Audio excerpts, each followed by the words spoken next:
Over 7 million different animals inhabit our planet. So, the chameleon, it was a good pick. Angie came up with this idea. I thought... What can they teach us? And also neurotransmitters that will make these chromatophores either shrink or enlarge. Many species are in crisis and need your help. Join the movement at allcreaturespod.com. Welcome to the All Creatures Podcast. This is Chris. And that is Angie in the background. Come, chameleon. You come and go. You come and go. You can sing, Angie. You can sing really well. That was really good. Like, you have a good voice. You definitely have a good voice. Well, it's funny. My voice is average, subpar. I practice. I try really hard, like in most things in life. They don't come naturally. I actually practice. But I was telling John tonight before this pod, I'm like, man, if I had more time in the day, how often do us moms say that, right?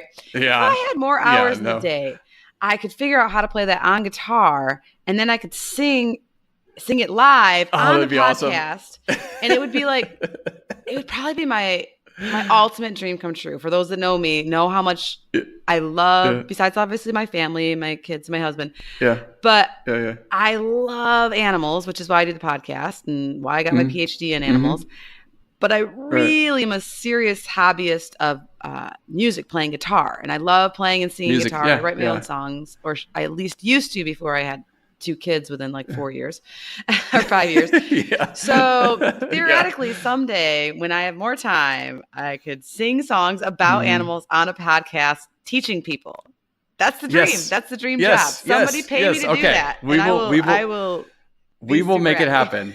We will make it happen. Yeah, we will make it happen. But that was Culture Club, Karma Chameleon. It just brings back memories from the 80s. Dude, I'm a kid of the 80s. Right? Angie was born in the 80s. Oh, man. Yeah. I love it. Yeah. So this episode, when I was thinking of a title for the episode, that's just the first thing that came into my mind. So I think my late brother was kind of like zapping me from above and saying this, because it popped into my head. I was like, oh my God, Karma Chameleon. It's just perfect for this week. It's fun that I get to sing, and good stuff. Yes. So the chameleon, it was a good pick. Angie came up with this idea. I thought, wow, this is such a cool animal, a reptile. The last reptile we did was alligator snapping turtle, right? I think so. Which is also a very cool, powerful, large reptile. Yeah, that was a cool one. But this one, it's just, chameleons to me, just their biology is just one of the most fascinating things in nature, right?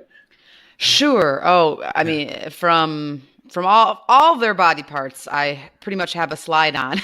Yeah. Because they do some really cool things. And I worked with a ton of reptiles back in the day at the zoo, iguanas and tons of snakes, and not any venomous ones, but tons of constrictors and bearded dragons. But I did not work with any chameleons. So I'm still like a little kid when I see them. I'm always in awe and watching all their movement, and their colors are just breathtaking for a lot of different species. And of course, a lot of the different chameleons can change colors, which even until I did some research this past week, I didn't know how the heck they did that. And I don't know about you, Chris, but I'm still trying to wrap my mind around it from a biological, physiological point of view.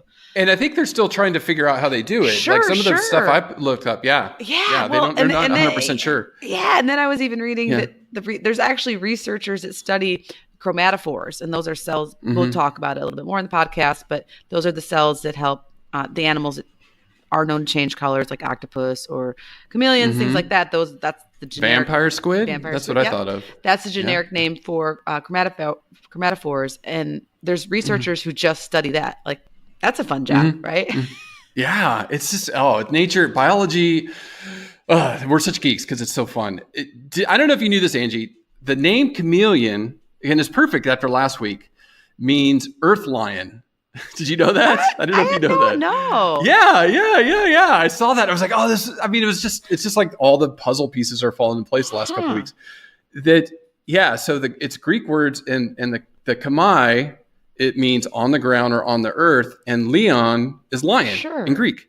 So it's an earth lion. Like, I don't know why they named it that way. Oh, so you don't have the answer on why they named it that. It's Greek. That's just the name. So no more questions from you. So these are old world lizards, Angie. These are old world lizards. Just a reminder to the listeners, New World is the Americas. Old World is generally Europe, Africa, Asia, and Australia. I mean, it's Australia. Yeah, Australia's still Old World, right? I mean, it's just such a unique biome there. Yeah, it's just unique. Yeah. It stands out. Yeah. And some of the things, I mean, I know even in the pods that we've done, talking about Australia and the land bridge that used to exist between there and Asia. So, some of those species that went down there. Now, I got a question for you, Angie. I hope I have an answer for you, Chris. Let's see. Well, I have an answer. Do chameleons lose their tail?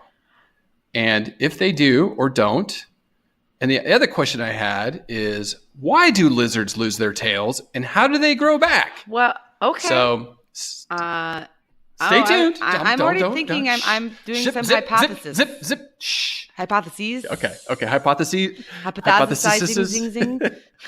What is it? Okay. Is it platypi, platypus, or platypuses? All of it. Circle D. All of the above. All of the above.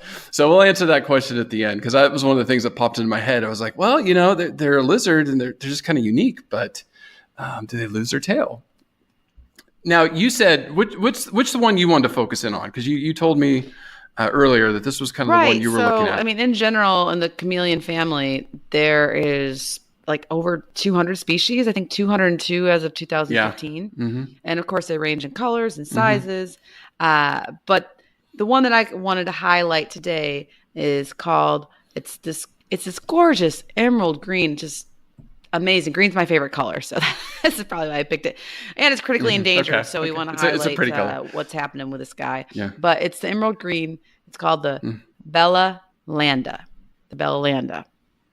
Chameleon. Yeah, chameleon. Yeah, that's good. That's good. And it's just kind of in this episode, we're going to highlight a little bit more in Madagascar, and it will make more sense here in a minute, especially when we talk about species distribution. But Madagascar is like really one of the hot spots for an environmental crisis. I mean, the lemurs, the wildlife there, we're going to talk about 90% of the native land is gone. So there's only about 10% left.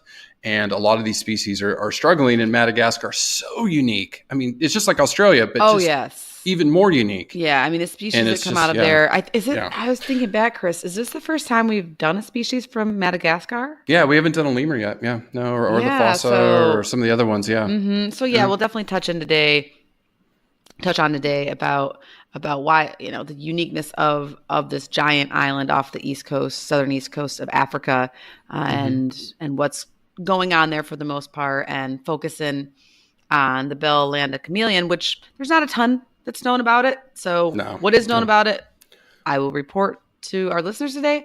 Yes, but in general, we'll definitely fill in the gaps with chameleons in general. Right.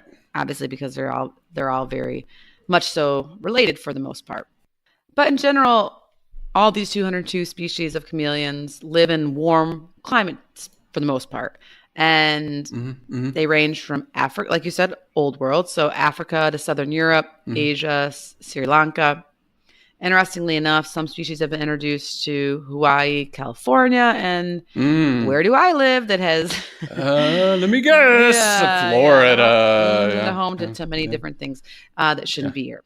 So, but the Bella Landa, like we had mentioned previously, is found in Madagascar.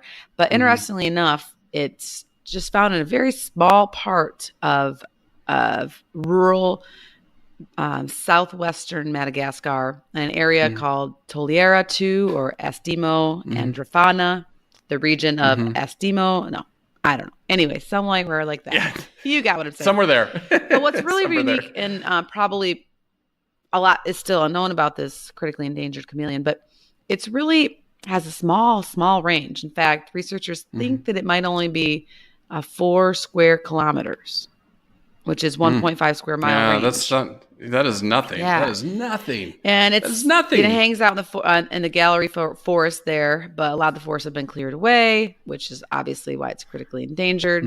And so, God, that's just, oh my God. Like I walked that this morning easy. Sure. Yes. When I woke up, I went for a long walk. That's nothing. No. It's around the block a few times. But the numbers are so low, and they found it in three little towns, little areas within that range.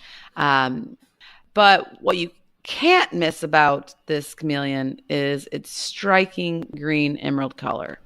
Oh yeah. I mean, just chameleons. Yeah, in they're general so are just cool. gorgeous. And so for I mean, I was just gonna say they look like little dinosaurs. I mean, just like Xander must be going crazy with these things because it's just you look at them, they look like little dinosaurs. They really, really do. And for those of you that haven't seen a chameleon of any different of the various species, we'll put some pictures on our show notes, but Google it and take a look at their images, and you'll know what Chris and I are talking about as them looking like little miniature dinosaurs. Because they of course they vary in color depending on what their species is, but a lot of them, most of them have this prominent crest on their head sort of deal. Yeah, looks like that's what I was thinking. Yeah, kind of like a narrow bump. Triceratops. That's what I was kind of thinking. Like a little bit. Yeah, or a little. Well, it's more like the other way. The Triceratops head was like turned instead of east-west, it was like north-south or something. But and then kind of a crest along their back, and they have, or most species have, a prehensile tail, which prehensile I'm sure we've talked about before in langur, just means that it can wrap around trees or sticks. And a lot of chameleons are arboreal, so they hang out in trees. Some species hang out in the ground, but we won't really get into that too much today. And then but I just can't get over their mitts. Their grasping feet are just darling. Yes. They're like little, little oven mitts. They got five fingers that grasp, and their tails are prehensile. So like a New World monkey, right? That they can swing. That's New World monkeys can swing on their tails. These guys can't, but it helps them walk. They have these bulging eyes. So the eyes are really cool, and they vary in size. So, they can get up to 27 inches. I have a surprise on the other end for you. Oh. They they're beautiful. They're just beautiful, Angie. And before we jump into evolution, why care about chameleons? We ask this each week. Why should we really care about this species? Well, there's many different takes on it. This species in general, for instance, as you'll hear kind of a reoccurring theme throughout the podcast, is that there's not a lot known about this species. Now, researchers are in different NGO groups are trying to desperately save it and working real hard, and I'll touch on that towards the end of the podcast. But they don't know a ton about its behavior, and because of that, it makes conservation efforts more challenging, right? And if you can't really determine what environment an animal lives in, how do you help the population rebound? So it's one of these species, in my opinion, it's just so gorgeous. So I'm biased because it's so gorgeous. But how sad would it be if, once again, it goes completely extinct and we don't really even know a lot about it, right? And I was trying to, and we'll touch more on color change in a minute. But I don't know about you, Chris, but I was actually trying to find, because a few species of chameleons don't change colors. And so I was trying to find out if the Bella Landa is a typical chameleon and will change colors. And I couldn't even find that information about it. So I don't know if it's just not reported or nobody knows, or if I'm just being too analytical. And of course it changes colors because most do. So but things like that, I should be able to Google that, for goodness sakes. I know. But the other thing you touched on briefly was that they live in Madagascar. And Madagascar, interestingly enough, Chris, is home to, what did we say, like 44 to 50%? Let me repeat that. 44 to 50% is what of all of the world's chameleons. All of the world's chameleons. There's 202 species. Do the math really quick, Chris. How many species? 100, less than 100, 90 to 100 are from Madagascar. I think it would be more than that, wouldn't it? If it was, oh yeah. No, you're right. Sorry. Mom brain. I don't know. Wait a minute. Wait a minute. Let me I stick up for passed myself. you in your wait, you passed and got your PhD and you can't divide 200 in half? For some reason, I can. First of all, I was a waitress for a long time, so I really excel at 20% and 25%. I can find that number in like a heartbeat. The tip, yes, really quick. But yeah. Oh, my husband and I had an interesting, an interesting discussion. We were out for lunch, and I wanted to leave change to make it be the extra $3 to enhance the tip. Like the tip was like 30%, right. and as a waitress, and so, but he was like, no, that's rude, and I was like, no, I was a waitress. Like, if it equals 30% and you're giving me extra quarters, I am fine with that. Pennies are insulting. It's all right. fine, Nobody wants pennies. Yes. Just know that, people. Nobody wants pennies. Yeah. But quarters or dollar coins, I don't know. So because at the end of the day, you just count up your tab and then you take, I get $35 or $50 or whatever if you had a good night. Because I waited tables too, so you would just pull it out of the register and this is my tip, and then you turn in your money and your receipts. Yeah, or if you actually hand collect quarters, you change them in for bigger bills at the end of the night. Quarters are a big deal. But anyways, so what were we talking about?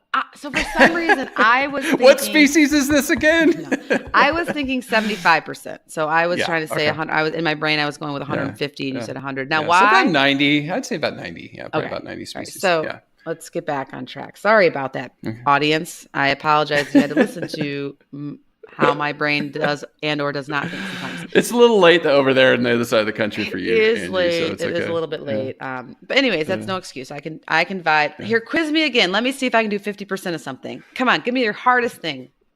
Okay, 1,500,662 and 1. Well, I mean, let's talk about chameleons. Okay. So yes, Madagascar. And they're home to rounding up half the chameleon species in the world. And once again, if bad things are happening in Madagascar in general to not only this population of the Bellanda and where it lives due to deforestation, what's happening to all the other species around it, right? Oh yeah. And not only food web, not only chameleons, but like everybody likes lemur. I mean, first of all, most people have seen the movie Madagascar or the multiple movies, and if you haven't, are there more of them? More than one of them? There's 3, but then Netflix has like 50 different shows on it. Oh, right, like a little spin-off thing. Yeah. So I know my kids really haven't started yet. I'm like, it's so funny when you're a parent and you're just like waiting for your kids to be old enough to watch your favorite kid show. Yeah, your favorite movies. Yeah. My husband's just waiting for Star Wars, and I'm like, Xander's 4.5. We can't start Star Wars yet. My 7-year-old loves it. He loves it. So fun, But anyway, so we haven't done Madagascar yet, but that's definitely on the books. But everybody loves lemurs. Obviously, people have heard of some of the cool species that live in Madagascar. And now we are informing you today, if you did not know this, chameleons are one of them. Yes. So, and just in general, the world's chameleons moving outside of Madagascar to Africa and Europe and all that, Asia, chameleons are in crisis. In 2014, it was estimated that 36% in general of the world's chameleons are in crisis. So that's over a third, right? It's over a third. Yeah. It's the reptiles and the frogs, and they're suffering. They're suffering, and that's where a lot of scientists are just really, really scared about this environmental stuff. And these are animals. Maybe this is a good time to roll into evolution. These are animals that have been around. Forever. So we did cover it in poison dart frogs and alligator snapping turtles. So I, again, don't need to go into it too much, but reptiles, I didn't know this. They're really kind of known as squamates, which was a new word for me. So we always like new verbiage.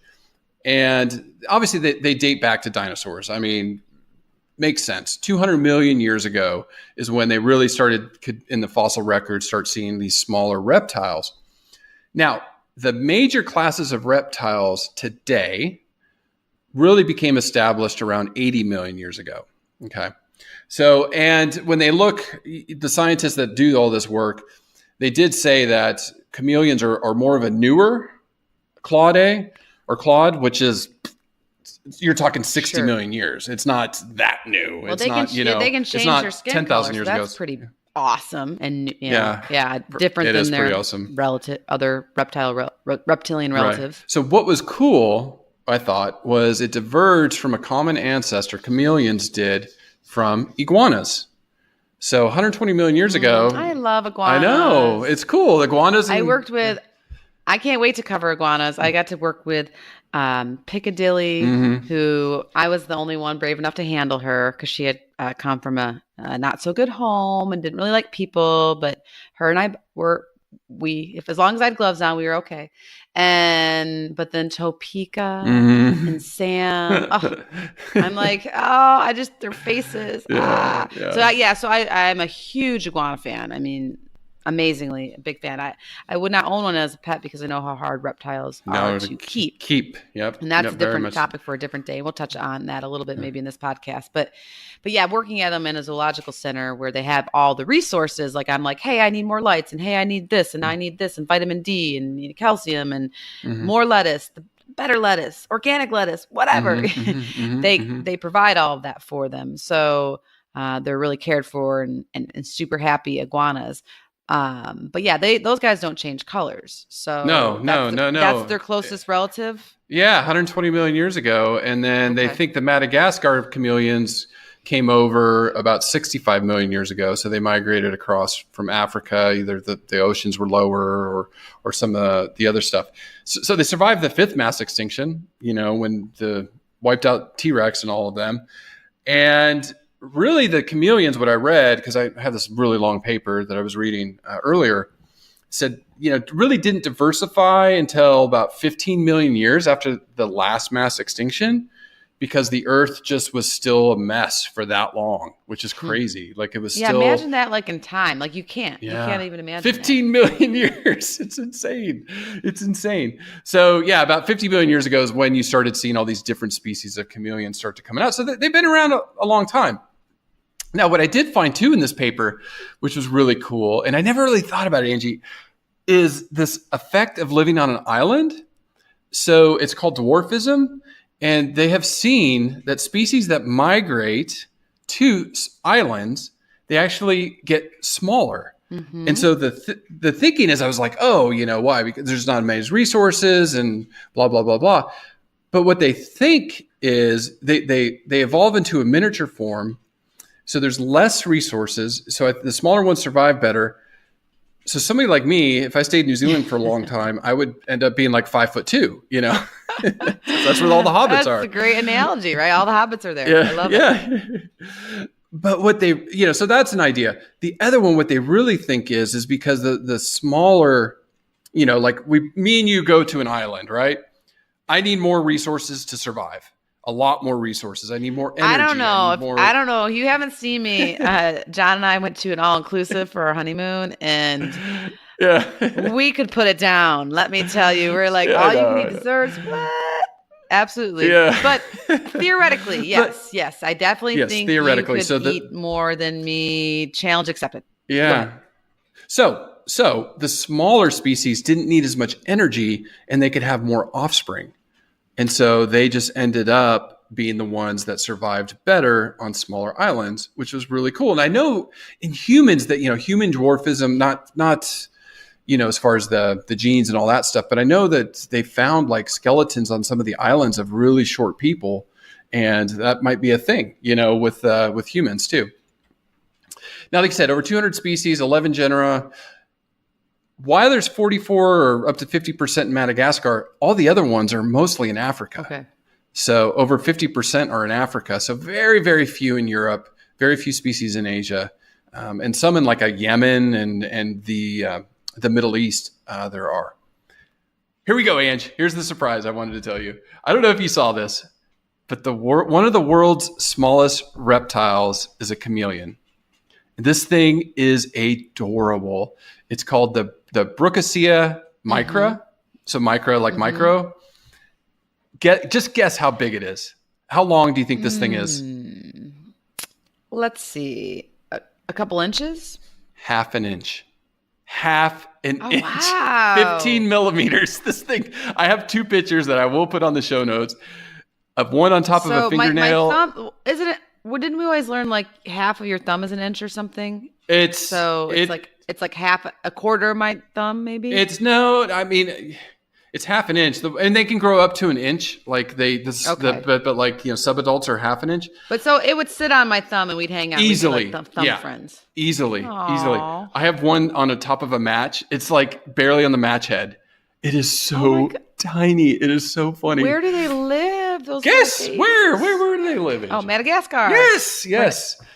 So it's a small island off the coast, and again, these guys, I was reading they live in the leaf litter and whatnot, but they're endangered because a lot of illegal logging that's going on these islands, and these little guys, I mean, they're so cute. Oh my God, wait till you see the pictures. They're just too adorable. Yeah, please put them up on the show notes. I will. It's amazing. Well, and I will find some great videos, but I did get a little sidetracked today watching slow-mo videos of chameleons eating. Oh, yeah. There's some great, I think, what did we do that? What did we do before YouTube, right? I don't know. But no, I'll definitely have to look for that. And just because of their flamboyant colors and like we said, their dinosaur-like features, they're just a real, they're like eye candy for me at least. As far they are. They totally are. I'm a huge reptile fan as well, and so they're just most of them are stunning. Yeah, either for their size or their weird features or their colors. Yeah, they're amazing. And it's funny you talk about the tongue. So their tongue, they call it's like a ballistic tongue, right? Because it explodes out of their mouth. It's at least 1.5 in some species, twice as long as their bodies. Love it. Wow. It explodes out at 41 G. So what? Yeah, like 41 G. I don't know what it is. We pass out at like 9 G or whatever it is in our brains and the blood. I'm just thinking of my centrifuge. Yeah. There you go. Science I had to nerd. oh man, I don't know if it was you or one of my other one of my other editors was like, this cannot be in RPMs. This has to be in G's. It wasn't me. It was follow. And so that I was had to Lori. go back to the that had to be lab Lori. and get the pencil and then the measuring thing out and do some mathematical equations. And that is Lori. That has Lori's fingerprints all over it. Bless her heart. Oh, she's one of my favorite people ever. But yeah, and so now it was a lot faster than 41 Gs because I was spinning off plasma and red blood cells and all this stuff. But fast, right? So super crazy fast. 41 G is insane. Well, and I heard that they're like, well, Kristen, I was reading that they can reach their prey in as little as 0.07. Like, what is that? Seconds. I don't even know what that is. It's like what's an eye blink? I mean, not even. It's not. Yeah, not even. It's like so fast. It's so fast. It is, again, amazing biology for an animal that they can just do that. They have the muscle control to just so fast and boom, you got an insect. Yeah, and it basically, like, I was reading, it forms like a small suction cup. Yeah, I would imagine. Yeah, I would imagine. It's crazy. So yeah, Angie, they live about 10 years under human care in the wild. They don't know some of the factoids I was reading. I just read 2 to 3 in the wild and 3 to 10 in captivity. Okay. But it varies. Like there's one that lives up to like 20 in the wild or something. Oh, okay. Yeah, it probably varies by species. And you did talk about the feet that help them climb and grip. They have sharp claws on each of on 5 toes. That prehensile tail helps a lot. Now they don't hear well. I read that. They're not deaf, but they just have a very narrow band of frequencies. But their eyes can see 360 and work independently of each other. Like just crazy. Sure. I mean, Chris, their eyes. Like, let's focus on their eyes for a second. Or long. You know us, especially me. It's not going to be a second. So if you don't want to hear about the eyes, fast forward. But you do want to hear about the eyes because chameleons have the most distinct eyes of any reptile. Mm-hmm. So being a reptile fan, you want to learn about their eyes. And like Chris said, they have that 360 vision so they can see in 2 different directions at once. And if you've ever looked at a chameleon eye, which I really hadn't because like I said, I didn't work with them, but you can easily see from a picture online that we'll put up on the show notes. Their upper and lower lid eyes are joined with only like a pinhole large enough for the pupil to see through. But with that being said, they can rotate and focus each eye separately to observe two different objects simultaneously, which lets their eyes like, so their oh my eyes move God, independent, yeah. like a crazy robot. I mean, I Yeah. think there's weird human tricks, and some people can do that, like make their but this one can, like, you know, has basically 360 degrees of vision, which we obviously don't have that, right? Yeah, it is. Oh, it's so crazy. It's so biology. Like, how does their brain process the imagery? I just. And then, well, it's it just, has you know, to, because then think about that's Yeah. how they then are able to somehow do. They're obviously not probably doing math in their brain, but they're able to do some kind of calculation of how far they are away from their prey, and when and how, what angle to shoot their tongue out at to catch it. I mean, it's just incredible stuff. And then they're a little bit superhero lizards, because they can, besides seeing normal vision with us, they can also see ultraviolet light. The ultraviolet light, yeah. So, you know, a little bit of Superman through that. So we're talking about this, Ange, the physiology, I guess, continue. And I know you're really excited about this, about how they change colors. Like that, as we open the podcast talking about that, we talked about it in vampire squid a little bit, which was cool. You know how squid do that, those chromatophores. This one is just crazy. Their layers of skin and, you know, the different colorations. Well, it's amazing and crazy. And honestly, the research into it is recently unfolding to figure out more of how chameleons do what they do. And I mean, typically, so we are going to talk about the Bella landi promise, but once again, there's not a ton of research out there. So in general, most chameleons, the 202 species, can change from brown to green and black, but some can turn to almost any color. And this change, Chris, just like their fast tongue, the color change can happen within 20 seconds.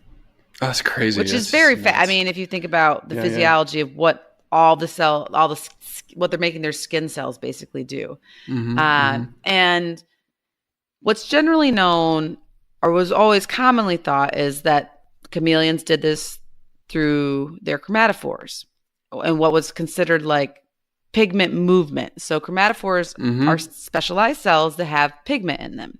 And that's a generic term, right? Like, so there's all different types of chromatophores. Some have red, some have green in them, some have yellow. And then some even have known as iridophores. Their pigment is more reflective and iridescent. And so what will happen with a chameleon is it'll get a message from its brain, typically through hormones, some of our favorite things as reproductive physiologists, but also neurotransmitters that will make these chromatophores either shrink or enlarge. And these actions will basically cause the pigments to mix, just like paint. So a red and a yellow, a red and a red and a yellow might become an orange type deal. Yeah, or yellow and blue become green, things like that. And that's basically the general consensus for a lot of these species that have the ability to change colors.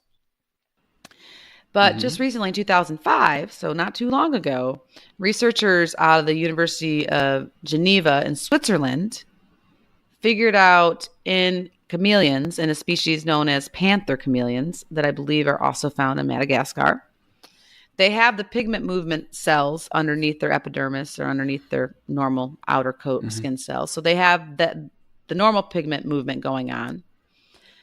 But they also have the next layer down underneath the pigment cells. They have layers of cells that are filled with crystals. I know. It's right. So it reflects light, right? It reflects light. If you didn't love chameleons before, they have crystals. Now it's not it's not like the Swarovski crystals or whatever. It's not. Whatever I'm totally not saying that right. Clearly, I'm not. It's crystalline substance, but it's like crystals. Yeah, you're right. Yeah, it's like crystals. It's made out of guanine, the amino acid guanine, and basically what they do is the chameleons can change. What they found out in 2015, the chameleons change their colors by changing the space between the guanine crystals, which then changes the wavelength of light they reflect off the crystals, which thus change the overall color of the skin. Color, yeah, yeah, and it's just amazing. It's amazing physiology. It's just I would love to study this. It would just be so. Well, fun. people do, Chris. People do. I mean, that's what's so cool. Like you can grow up and be anything and study anything, kids. Seriously, yes, you can do it. Just do it.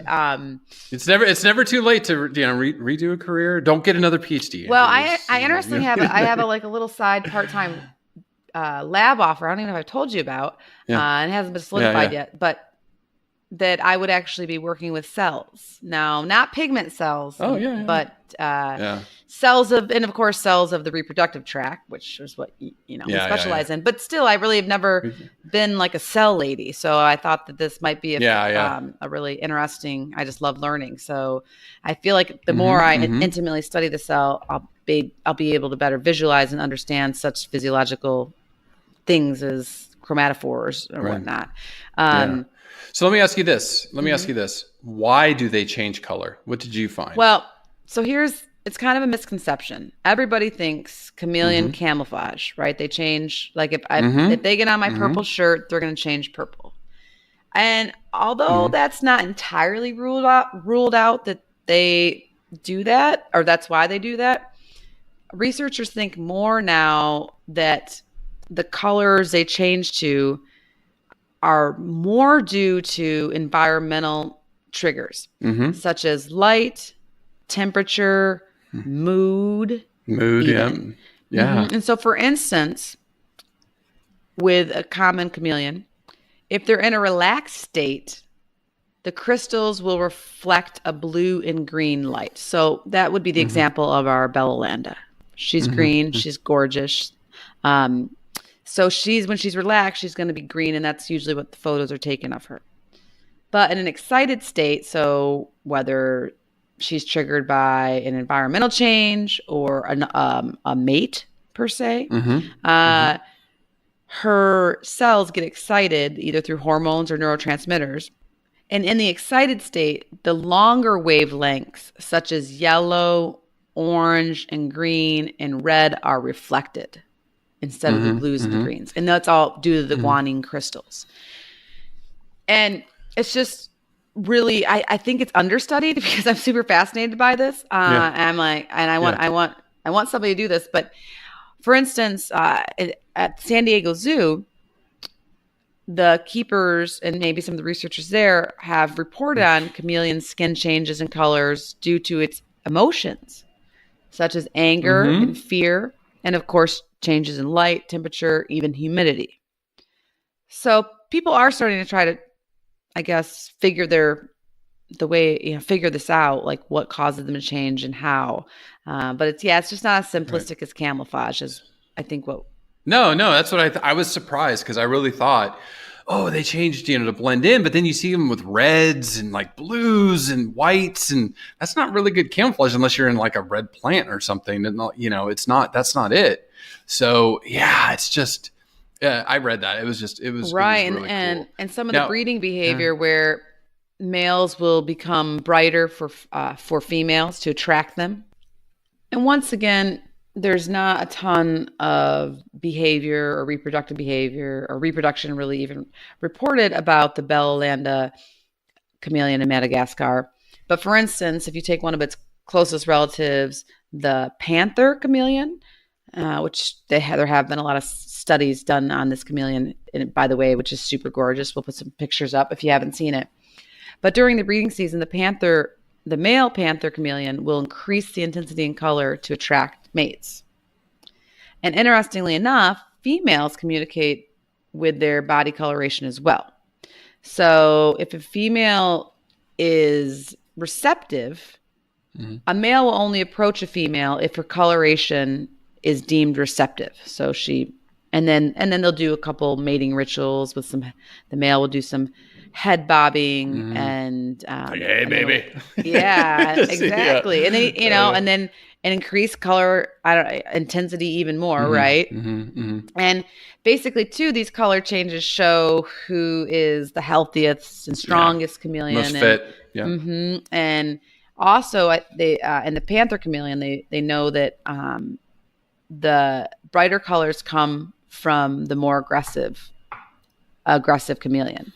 And this is fascinating, Chris. Darker colors basically signalize that they give up. It's like the white flag.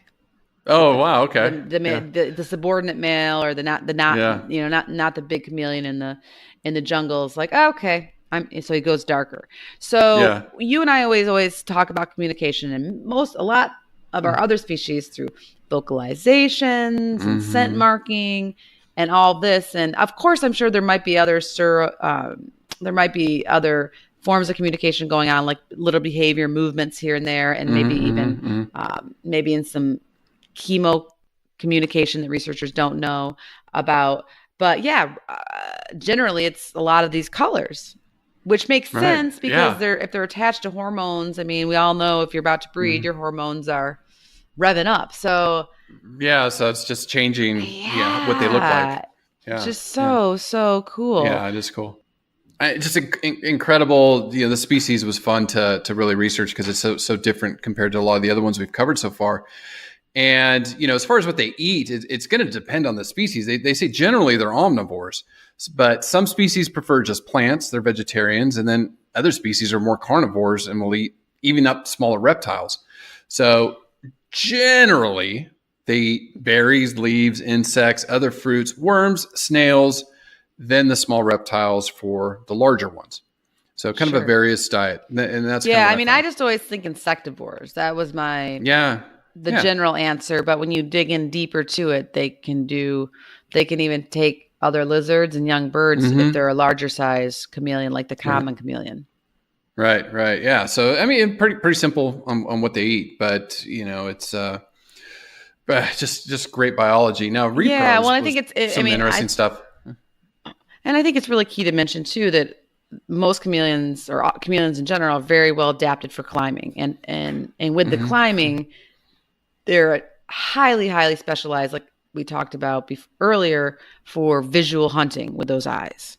So that's how they're going to be able to, especially with insects or young birds or whatever they're getting. That's how how they're going to be able to catch such quick moving prey, right? Like, I mean, how do you catch an insect? I can't get it.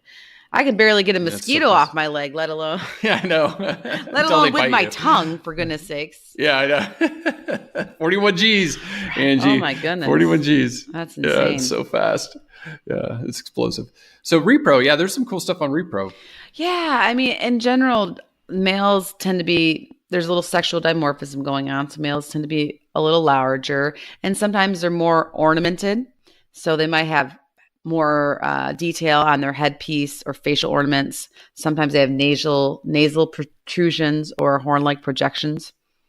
Or the crest that we talked about, the reverse triceratops crest that runs north and south. Yeah. Sometimes that can be larger on top of their head.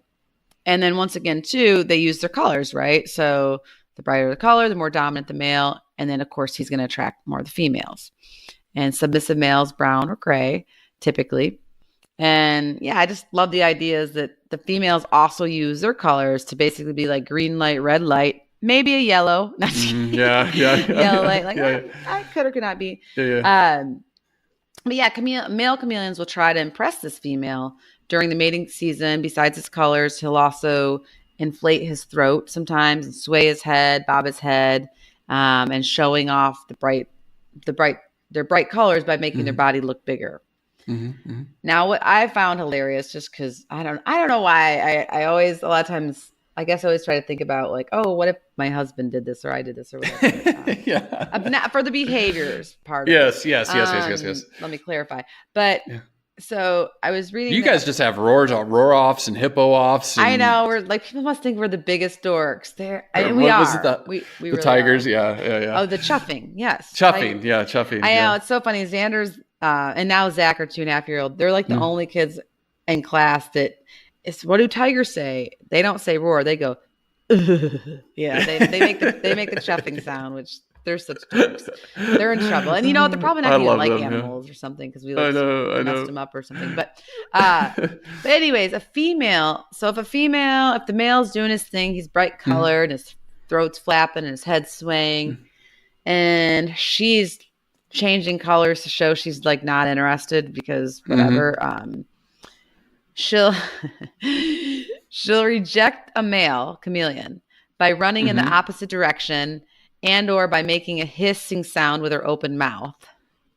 And I'm not. That's when you know your lines are not working, guys. If they hiss at you or run away, just take it a loss and go try someone else. So I was just because I don't know. I guess I'm.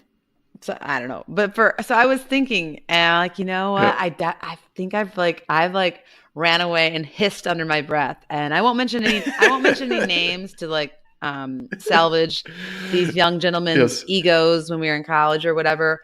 But so I just thought that visual is so funny, just like running away and being like, you know.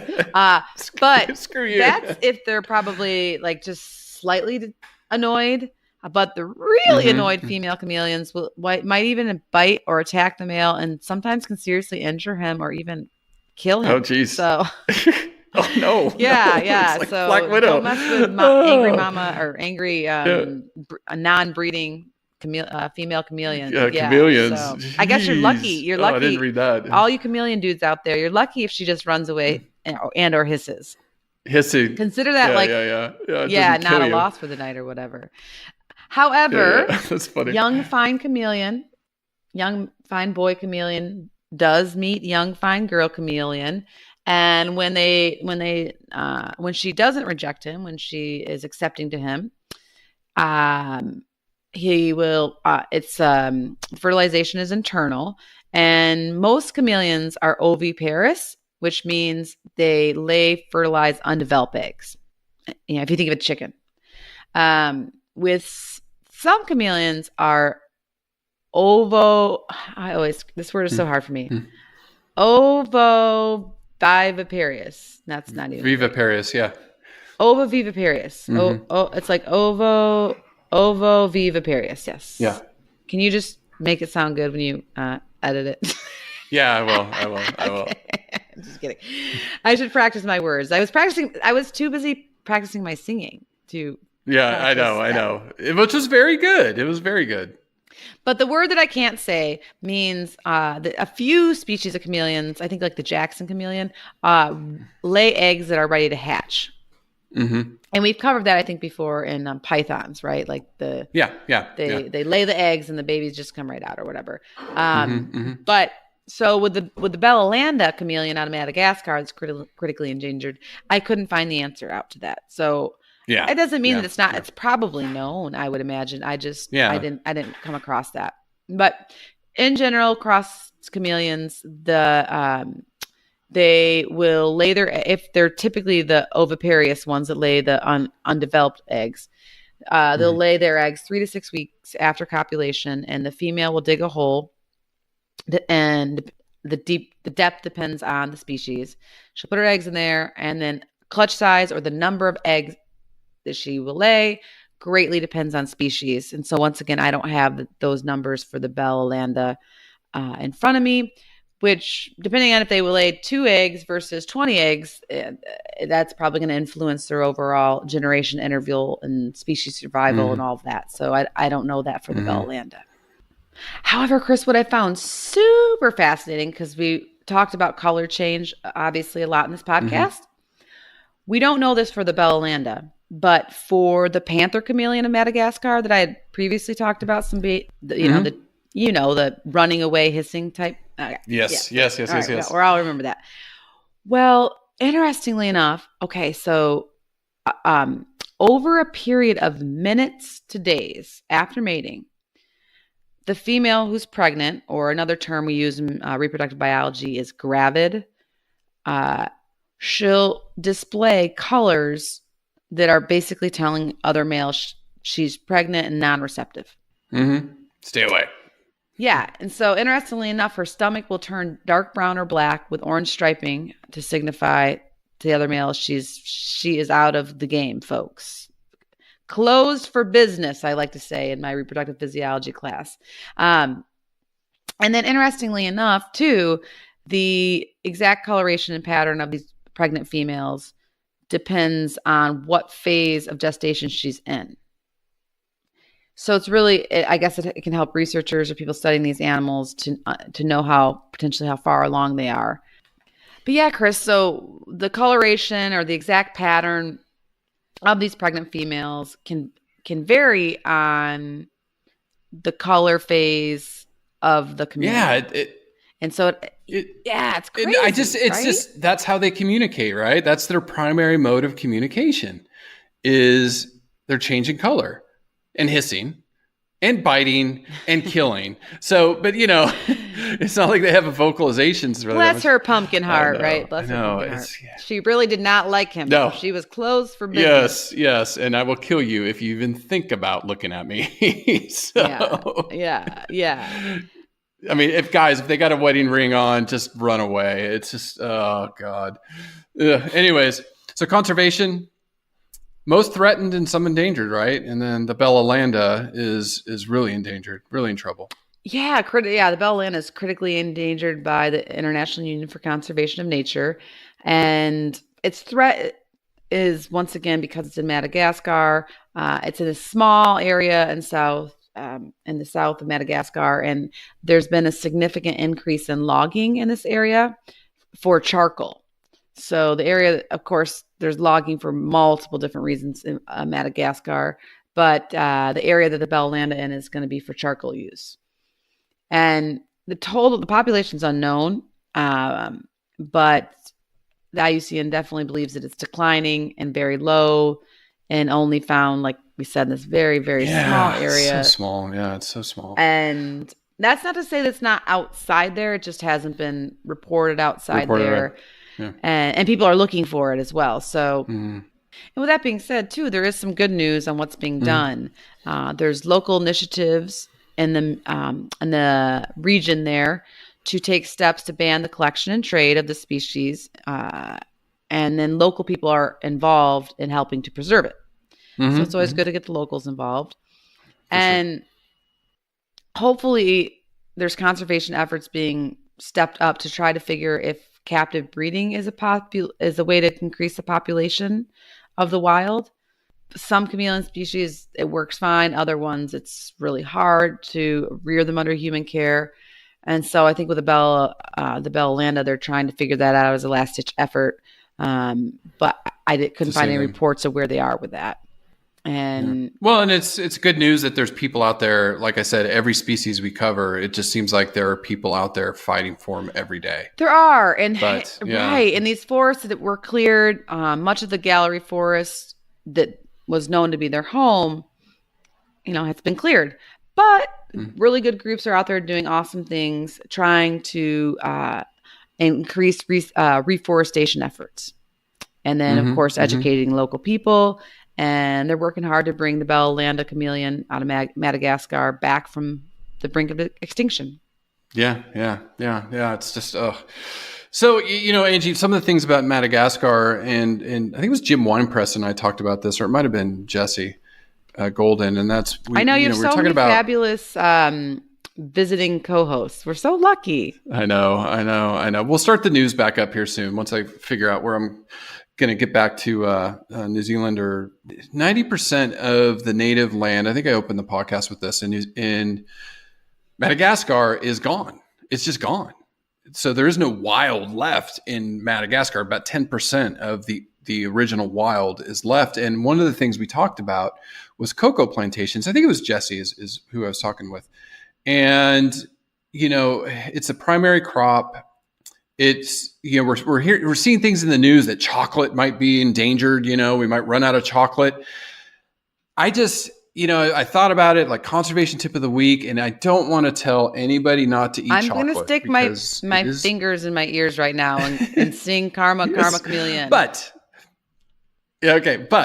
maybe you don't get cocoa butter or cocoa oil or some of these other things. So it's like I really think eat the whole chocolate bar after you finish your podcast. yes. And then eat another one. It's like,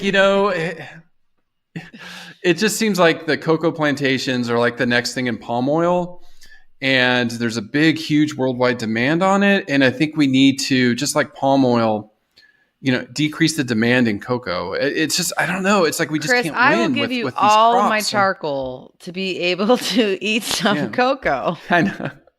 I know. How? No, I know. but no, It's just, I mean, and you bring up a very valid point. It's all about balance. It's all about understanding, or what's the word I'm looking for? Thinking through things, right? Like being conscious. It's all about being conscious of what you're doing and knowing what you're doing. And of course, eat the chocolate, but like you said, you don't maybe need all these extra things, and even the studies show it's just driving the demand up. A little. Nobody should be eating a lot of chocolate to begin with, right? So a little chocolate, probably dark chocolate, may the health benefits. The research is actually split on both sides about the benefits of it. But if you're looking at just for pure pleasure, which most people are, and I can't blame them, then yes, there's ways that you could reduce that, or do it a little bit less, or buy, like we always like to buy the endangered species brand of chocolate that we have here in the United States. And they give back a lot of proceeds for a lot of these reforestation, and then of course species conservation. So things like that. So we feel not that we can eat the whole bar, but we feel that it's at least we're voting with our dollar a little bit better. Yeah. That's what I'm saying. Like, I think just that needs to come onto the map with conservation, because we're doing it with the palm oil. I think cocoa's the next big one. I knew it was only a matter of time until you had the everywhere. chocolate talk. I've been dreading it. I know, but it's Madagascar, and what we talked about, and what the study that we talked about was lemurs are actually doing okay on cocoa plantations. Like they move in, they stay in the trees, and they're fine, but. And they're happy. Think about all the, and they're a little chunky. Yeah. But you think about all the other species, right. You slash and burn, you kill off all these chameleons and everything else. It's not healthy. It's not healthy for their ecosystem. So anyway, sorry, girls and guys. Maybe gummy bears. I don't know. Organizations. Yeah. So who's out there fighting for chameleons, Angie? Tell us. Well, there's a lot of people doing really great things for chameleons, and then of course for species in Madagascar in general. But I want to give a real quick and important shout out to a group called the Chameleon Specialist Group.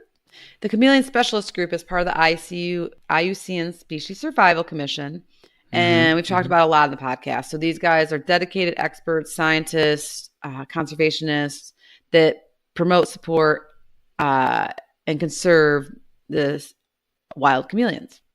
And on their website, which they can be found at www.iucn.org/chameleon specialists. And chameleons, for those of you that don't know, there's a silent H. So it's CHAMELEON specialists.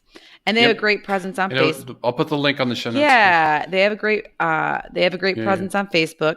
And they basically encourage discussions relating to chameleons, conservation, and research. And so this group has great discussions, of course, articles about chameleon conservation and research and outreach and what is going on.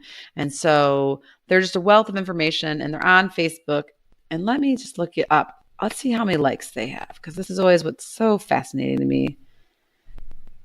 Like, I Love Cats has 10 million viewers. And let's see. Chameleon Special Group fares much better than my Saula. My Saula group. So the Chameleon Special Group has a little over 3,400 likes.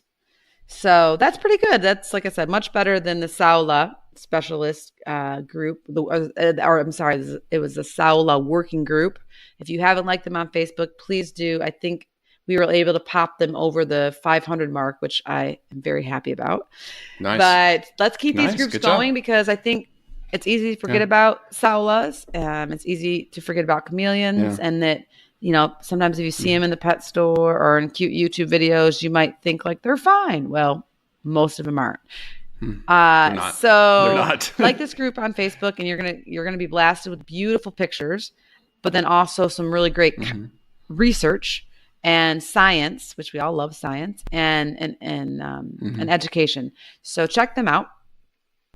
And then, Chris, another really cool group that we didn't touch on too much in this podcast, probably for lack of time, but a lot of people keep chameleons as pets. And I'm not going to I've never, like I said, I never cared for them and did their husbandry when working at the zoo. Snakes, and of course their cousin, the iguanas and bearded dragons, they're high maintenance. Lizards and reptiles in general. People don't think that. They're like, oh, they don't do much, or snakes only eat every other week, or whatever it is. But just to keep them in a happy homeostasis with their body, their temperature, humidity requirements, all that, nutrition wise, getting them all the right vitamins they need. It is, and they're subtle. Their behaviors, you really kind of got to know what you're looking for to make sure they're healthy and happy. So yeah, reptiles for pets for me is not what I would recommend. My dog sometimes outsmarts me. So, but there's a lot of great reptile keepers. I'm a fan of them. I think it's American Association of Reptile Keepers that do really great work and are super knowledgeable and educated, and of course would recommend any person to do their homework before they got a reptile. Which I recommend you do too. And of course, you wouldn't want to get anything that's endangered, and you wouldn't want to get it from some shady person. You'd want to do your homework. However, with that being said, a lot of people don't do their homework when they get reptiles or pets in general, right? Like, look at how many dogs and cats, and shoot, there's donkeys and mini pigs in shelters, for goodness sake. So a lot of people don't do their homework, or even do their homework and then still feel overwhelmed. And so this tends to happen in the reptile department a lot, unfortunately. And so the group I want to give a shout out today is called Chameo, Chameo, and they are the Chameleon Education and Outreach Group. They can be found at www.chameo.org, chameo.org, and they have a Facebook page as well. And the Chameo organization is a group of hobbyists from all different backgrounds, animal, reptile. There's a reptile PhD guy on there, veterinarians, hobbyists that all are working collaboratively and probably volunteering a lot of their time to improve chameleon care when they're living under human care. And now Chameo is a nonprofit organization in Woodland Hills, California. Woodland Hills, California. So I don't know. Do you know where that's at? Is that north, south? Woodlands. Yeah. I think it's south. In California. You can confirm that? Yeah. Yes. There's the Woodlands. So I remember where. Well, there's some people that are doing some amazing stuff there to basically take in any unwanted chameleon that people have as pets, and they surrender them. They can surrender them to this group, no questions asked. And this group will take them and keep them. And depending on if they're able to, they might try to readopt them to another home, or they will care for them indefinitely for the rest of their life. So at the beginning, I asked Angie, do chameleons drop their tail like other lizards? If you had to guess yes or no, what would you say? I would guess no, because it's prehensile. Yeah. And for some reason, I think that means it's like more powerful. Yes, more musculature and stuff. Yeah, or they really need it, so they can't drop it and regrow. Right. So San Diego Zoo, that's where I got this, because I did read like a couple message boards, and people like, oh yeah, they can drop them or break them or whatever, and they regrow. Well, I mean, you should read everything you read. You should believe everything you read on the internet. Absolutely. So. That's why I only go to one source. No, so I did look it up. This came straight from San Diego Zoo, so I felt comfortable in saying that. So they don't detach like lizards, because you're right, they're prehensile, and that would put them at a major disadvantage. They couldn't climb as well, and they would be in a lot of trouble. Now, the reason lizards do drop their tails is they're trying to escape predation. So they have a neurological ability to drop their tail, and then the tails do regrow through these, this pluripotent cells. They're like stem cells. So the tail will regrow, but it's not quite as the big or the same. So the tail's not as good, I guess, than the original. But lizards can't regrow limbs, right? If their foot got bitten off or something, that doesn't regrow. It's just their tails. And so there you go. There's your answer. No, they do not.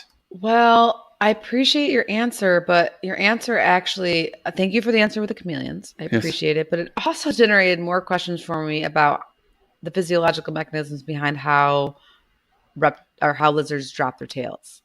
Because of course it's happened to all of us as a kid, or maybe just me, and because I I wanted to try to catch a lizard before when I was visiting Florida, and they drop their tail, and then you're like, and then this tail's left wiggling in your arms, and then you feel really bad because you think you maybe killed it. You're little, you don't know. I've never really. I'm always on the tail end. I'm never really on like what, like how does it grow back? What mechanism's happening with that? Is it bloody on the other end? Like what?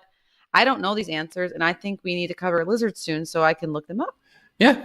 We'll do that. And then there is a couple species I want to talk about, especially with regenerative medicine, because I think the listeners would love to hear about it. That's exactly where, that's kind of where I was going as far as like, wow, if we could tap into that, I mean, I would think that. And that's what we're doing. Yeah, we're doing it. We're doing it now. Scientists are working on it. So yeah, we will come up with one of those cool ones.